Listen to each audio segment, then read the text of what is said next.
On passe au top 3 de l'équipe, on passe à Kyle Lowry. Kyle Lowry, le patron de l'équipe qui a joué 29 matchs, qui tourne à 18 points par match, à 7 passes décisives, qui shoot à 40% à 3 points. Je crois que c'est son meilleur pourcentage de réussite, sa meilleure saison. Un Kyle Lowry qui est encore indispensable à ces Raptors. Hein. Je lui ai mis 15, Max, tu lui as mis 16, Victor, tu lui as mis 17, Alex 16, Ben 15. On est tous sur la même longueur d'onde. Qui veut dire quelque chose sur Kyle Lowry? Max, allez, t'es le mieux placé pour ça. Belle saison, très belle saison. D'ailleurs, c'est pas pour rien s'il est de nouveau encore dans toutes les rumeurs de trade. C'est parce que s'il y a des équipes qui visent le titre, Kyle Lowry ferait pas tâche dans un effectif comme les Clippers, comme les Sixers et autres. Maintenant, il est bien chez nous. On l'aime bien chez nous. On vend beaucoup de maillots chez nous. On veut retourner à la Scotiabank Arena après ce Covid et pas attendre pas revoir un match avec Kyle Lowry. Donc voilà, tout simplement, les autres équipes, passez votre chemin et nous, on veut voir une deuxième partie de saison avec un effectif au complet, donc Kyle Lowry. Et il faut savoir que c'est pas parce qu'on finit quatrième ou cinquième de la ligue qu'on peut pas avoir des prétentions en play-off. Et donc, c'est pas pour ça qu'on doit traiter Kyle Lowry, tout simplement. Ouais, tout à fait. Moi, j'irais même plus loin par rapport à Kyle Lowry. Pour moi, c'est la pièce manquante des Clippers ou des Sixers pour être parmi les favoris au titre. Pour moi, tu rajoutes Kyle Lowry chez les Clippers, ça commence à vraiment parler sérieusement. Mais comme tu le dis, Kyle Lowry l'a dit lui-même, n'a pas l'intention de partir. En tout cas, c'est ce que son agent a dit. Il a mis fin aux rumeurs comme quoi il répétait chaque jour que il allait être transféré. Il reste cette petite fenêtre ouverte, comme on l'a dit, avec l'ambiguïté autour de Masai. Mais moi, je pense qu'on a de grandes chances de voir Kyle Lowry sous le maillot des Raptors, au moins jusqu'à la fin de saison. Est-ce que quelqu'un veut parler un peu de son bilan de la première partie de saison de Kyle Lowry? Et après, on passe aux joueurs suivants. Pour moi, Kyle Lowry a Toronto Raptors tatoué sur son cœur. C'est juste incroyable. Il est en train de prendre la défense de tout le monde. On sent qu'il est très frustré par la situation actuelle de Toronto, le fait d'être à Tampa, le fait de ne pas avoir de supporters dans la salle. Cette situation très particulière pour la franchise, on sent que ça le frustre beaucoup. Mais par contre, son implication, elle est irréprochable. Et ça fait vraiment plaisir à voir. Je précise que toutes ces rumeurs de transfert autour de lui, je pense que ça lui fait plus de mal qu'on ne veut bien le penser. C'est, je pense, pour ça qu'il a aussi fait cette sortie sur les réseaux sociaux pour dire maintenant vous fermez tous vos, je vais rester poli, mais voilà, je pense que ça lui a beaucoup pesé et je pense sincèrement que si Kyle Lowry ne termine pas sa carrière à Toronto, ce ne sera pas son choix. Très bien, Victor, tu veux enchaîner? Ouais, alors c'est pour rebondir sur plusieurs des choses qui ont été dites. Évidemment, j'ai mis une note si forte parce que évidemment, Kyle Lowry aujourd'hui, c'est le cœur de cette équipe. J'ai l'impression qu'on n'est pas pareil mentalement sans, etc. Et on en avait déjà parlé durant d'anciens Dino Talk quand on parlait de l'équipe de 2019, l'année du titre, avec cette espèce de Kyle Lowry comme leader mental et vocal, avec qui en fait qui tenait avec Kawhi, un espèce de duo qui chacun avait sa part et qui finalement faisait que cette équipe fonctionnait parfaitement.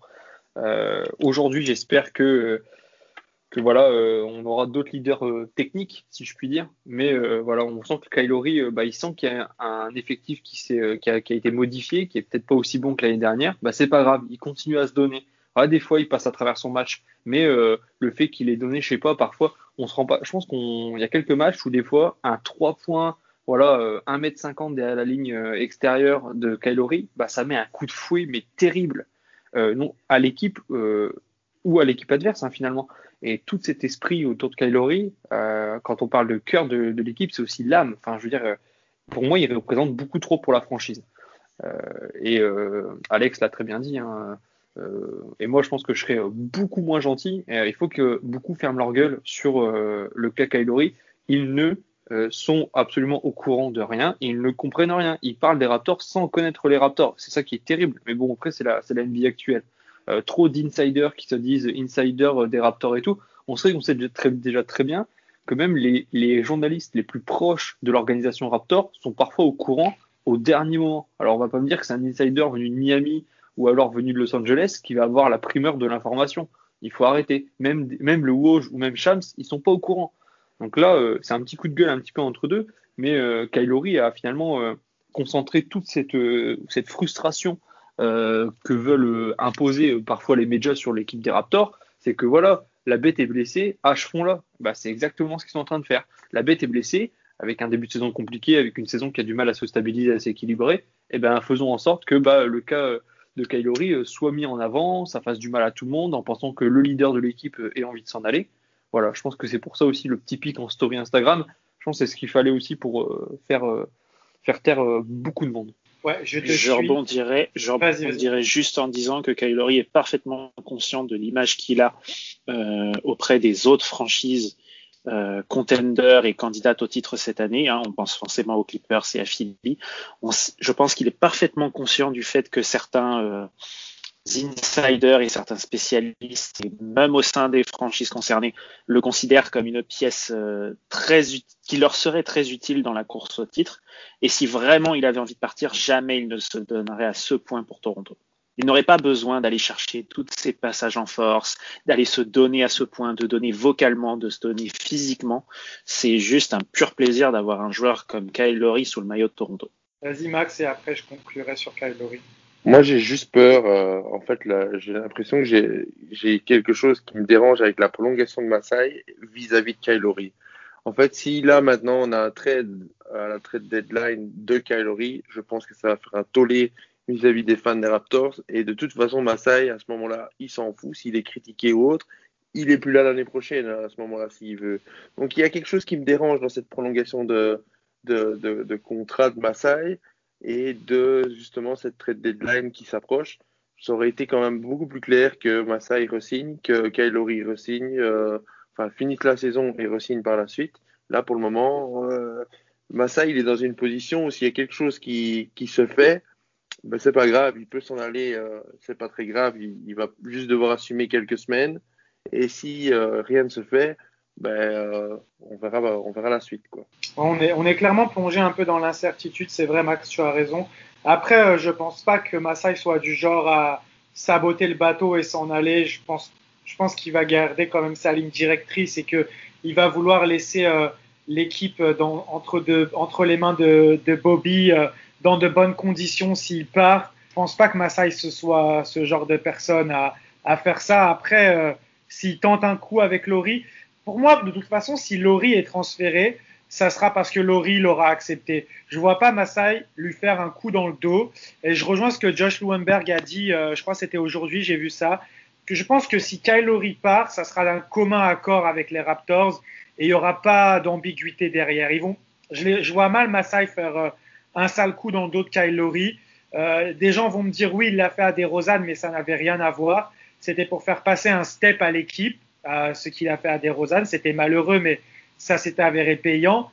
Là, si tu perds Kyle Lowry, tu vas pas gagner un joueur qui va te faire passer une étape ou quoi que ce soit. Ça sera juste pour se dire, faut qu'on récupère quelque chose parce qu'on ne sait pas si Kyle Lowry va rester. Et je pense pas que ce soit nécessaire de le faire. Donc, je pense que peut-être Masai va consulter Kyle Lowry. Il va lui dire, écoute, j'ai une offre. Est-ce que tu es intéressé pour partir là-bas? Et si Kyle Lowry part, ça sera comme ça. Après, je voulais revenir sur un truc que Victor a dit, et je suis tout à fait d'accord avec lui, je vais même aller plus loin. Je pense que du côté des médias, et même du côté du Woj et de Shams, il y a une grosse frustration vis-à-vis des Raptors sur le fait qu'ils ne laissent jamais filtrer beaucoup d'informations. Et j'ai l'impression que dès qu'ils ont l'impression d'avoir une petite information, ils vont se déchaîner sur la franchise. Je pense notamment au fait qu'ils aient eu l'information comme quoi les coachs des Raptors ne mettaient pas bien leur masque ou je sais pas quoi. Et tout de suite, on a envoyé une pique sur les Raptors comme quoi c'était la faute des coachs qui a eu des cas de Covid. On n'a jamais entendu ça pour tous les autres cas de toutes les autres équipes. Et là, comme par hasard, on a pointé du doigt des gens dans l'organisation des Raptors. Donc j'ai l'impression qu'il y a cette frustration du côté des médias en dehors de Toronto qui, dès qu'ils ont un petit truc à sortir sur Toronto, dès qu'ils pensent avoir quelque chose, ils vont se jeter sur l'occasion, quitte à dire n'importe quoi ou à être vraiment méchants, alors qu'ils ne le seraient pas pour d'autres franchises. Donc voilà ce traitement un peu, mais bon, malheureusement, c'est lié au fait d'être au Canada et au fait d'avoir une organisation qui est plutôt carrée et qui respecte l'éthique. Malheureusement, c'est pas le cas de tout le monde et voilà, ça fait un peu, ça dérange un peu, mais je pense que les Raptors, ils peuvent être fiers de ça. Masai peut être fier de ça et j'espère que les Raptors continueront sur cette lancée.